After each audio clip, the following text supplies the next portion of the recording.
மண்ணில் பிறந்த நாள் முதலாய் மனிதர் தேடும் இறையவனை, எண்ணில் எழுத்தில் எட்டாமல் எங்கும் ஆளும் மெய்யவனை, விண்ணை விரித்த ஒருவனை நம் விழிகள் தேடும் காதலனை, கண்ணில் எவரும் கண்டதில்லை கண்டவர் எவர் வேண்டும், தனித்தவனே தன்னிகரத்தவனே தனக்கு ஊமையிலாதவனே, இறைவன் என்ற சொல்லின் இலக்கணமே இலக்கியமே உனக்கே புகழெல்லாம்.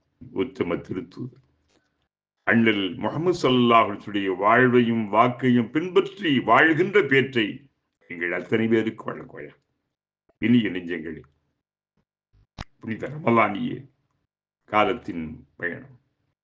ஆம், ரமலானின் பெரும்பகுதி நம்மை விட்டும் கடந்துவிட்ட ஒரு நிலையிலே நாம் புனிதமான லைலத்துல் கத்ரையும் பெருநாளையும் நாம் எதிர்பார்த்து கொண்டிருக்கின்ற வேளையிலே இந்த நாட்கள் கடந்து சென்றுவிட்ட நாட்கள், நோன்பின் நாட்கள், இரவு காலத்திய வணக்கங்களின் நாட்கள், மிகுந்த ஒரு பொறுப்புணர்வோடு கவனத்தோடு வாழ வைத்துக் கொண்டிருக்கிறது. வாழ வைக்க வேண்டும் என்றால் இந்த வாழ்க்கை, இந்த காலம், நேரம், வயது, வாழ்நாளெல்லாம் வல்ல இறைவன் நமக்காக வேண்டி தந்து ஒன்று. அவன் நம்முடைய அழகிய நல்வாழ்க்கைக்காக வேண்டி அண்ணல் முஹம்மது ஸல்லல்லாஹு அலைஹி வஸல்லம் அவர்களை உலகத்தின் இறுதியாகவே அனுப்பி வைத்தான். அதனாலேதான் நல்லதை பேசி என்றார்கள் நபிகள் ஸல்லல்லாஹு அலைஹி வஸல்லம். ஒரு இடத்திலே ஒரு செய்தியை நாம் சொல்லுகின்ற போது அது உண்மையாக இருக்க வேண்டும். நீரும் சகோதரரிடம் ஒரு விஷயத்தை கூறி அதை அவர் உண்மை என்று கருதி கொண்டிருக்க, நீர் கூறிய செய்தி பொய்யாக இருப்பது பெரும் நம்பிக்கை துரோகமாகும் என அறிந்தார்கள் நபிகளார். உண்மை அல்லாததை உண்மை போல் கூறுவது பெரும் துரோகமாகும். சிலர் பொய்யை உண்மை போலவே கூறிவிடுவர், பொய்யை உண்மை போல் விதைத்துவிட்டு போய்க் கொண்டிருப்பர். இதன் விளைவுகள் பற்றி இவர்கள் எண்ணி பார்ப்பதும் இல்லை, கவலைப்படுவதும் இல்லை. ஏதோ நகைச்சுவைக்காக, ஒரு மகிழ்ச்சிக்காக என்று அவர்கள் நினைப்பார்களே தவிர வேறு இல்லை. ஆனால் அதன் விளைவுகள், அதனுடைய பாதிப்புகள், மனிதருள் ஒரு சாரார் பாதிக்கப்படுவது பற்றியோ மன துயரம் அடைவது பற்றி இவர்கள் கவலைப்படுவதே இல்லை. இறை தூதர் இவர்களின் இந்த பொய் செய்தியை வன்மையாக கண்டிக்கிறார். நாட்டிற்காக கூட பொய் கூறுவதை வாய்மை நபிகளால் கண்டிக்கும் போது, வேண்டுமென்றே பொய் கூறி விபரீதங்கள் விளைவிப்போர் பற்றி நாம் என்ன கூற வேண்டியிருக்கிறது? நீங்கள் நன்மை செய்தால் அது உங்களுக்குத்தான் நல்லது.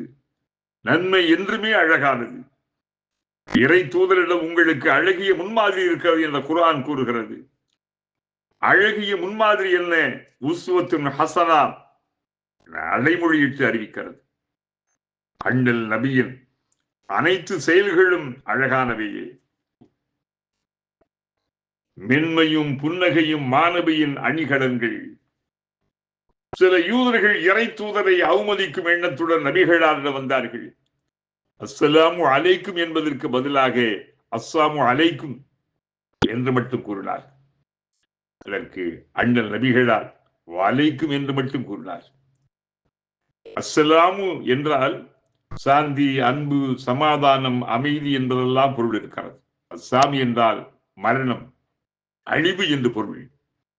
சிறுமதி கொண்ட இக்கொடியவர்களின் சூதுமொழி கேட்டு சினமுற்ற அண்ணல் நபிகளாரின் அன்பிற்கினிய வாழ்க்கை துணைவியாம் அறிவு சுடர் ஆயிஷா ரலியல்லாஹு தஆலா அன்ஹா அவர்கள், இழிந்திட்ட யூதர்களே, இறைவனால் சபிக்கப்பட்டவர்களே, உங்களுக்கு மரணம் வரட்டும் ஆத்திரத்துடன் திட்டினார்கள். அப்போது புன்னகைத்த அண்ணல் நபிகளார், ஆயிஷாவே, ஆத்திரப்படாது, மென்மையாக பேசு, நல்ல வார்த்தைகளை கூறியிருந்தார்கள். இறை தூதர் அவர்களே, அவர்கள் உங்களை என்ன கூறினார்கள் தெரியுமா என்றார் ஆயிஷா. சூதுமொழி வெளிப்பட்டதை அறிந்து வெட்கித்து போயினர் அந்த யூதர்கள்.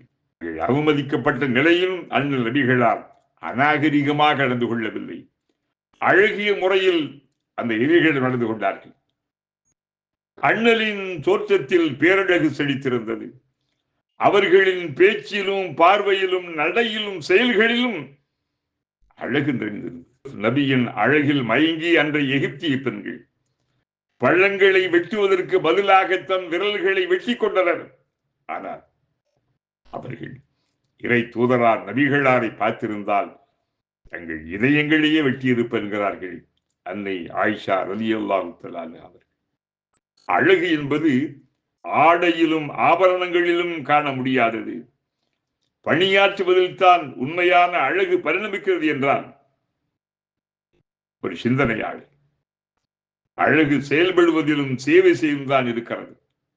நாம் நமது செயல்களையும் வேலைகளையும் அழகாக்கிக் கொள்ள வேண்டும். சிந்தனையையும் அழகுமயமாக்க வேண்டும். என் நிலையிலும் பிறரை பற்றிய தவறான எண்ணங்களுக்கு நம்முடைய உள்ளத்தில் இடம் கொடுத்து விடக்கூடாது. எந்த ஒன்றும் தெளிவாக தெரியாதவரை பேசக்கூடாது, நம்பக்கூடாது. அழகிய பண்புகள் மூலமாகவே மனிதன் உயர்கின்றான். உண்மைதான். இனிய பண்பாளர்களே, இஸ்லாத்தை பொறுத்தவரை மனிதனை நற்குணமுள்ளவனாகவே அது செதுக்குகிறது.